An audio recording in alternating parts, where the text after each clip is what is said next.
My name is Sonyetta Cooper, and I am from Florence, South Carolina. My health is very important to me, and I was going to the doctor about breathing issues that I'd been having for over a year.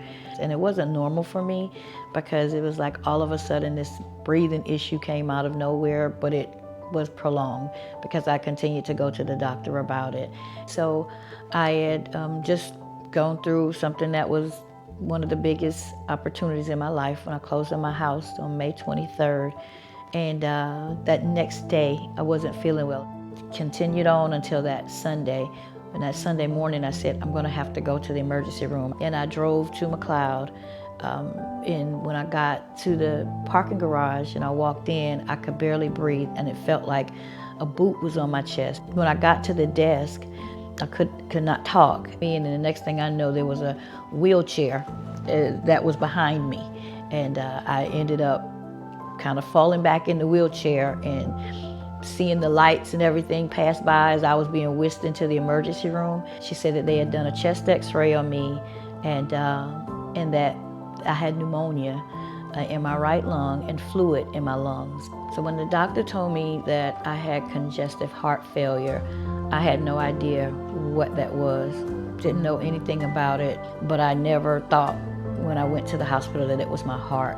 I asked the doctors, I said, well, what can I do to get better? Because I'm normally busy, I normally have a full schedule, and I wanted to know what did I need to do to get back to me. She said, keep your blood pressure down. You have to take salt out of your diet as much as possible, and you have to drink as much water as you can drink. I had to change how I cooked, I had to change what I ate. So now, with those changes, I ended up losing 15 pounds. I listened to my body. If something doesn't feel right, I'm in contact with my doctors because of my congestive heart failure diagnosis. After I found out that I had congestive heart failure, I changed my doctors. I wasn't going to McLeod doctors, and since the cardiologist that I saw in the ER was McLeod, I was in the hospital at McLeod, it only made sense for me, especially because of the app. Everything is in one place. So now I get to be able to look in the app, I can make appointments, they know my medicines when I go to my doctors. I pay attention to what's going on with my body and I don't ignore signs or symptoms.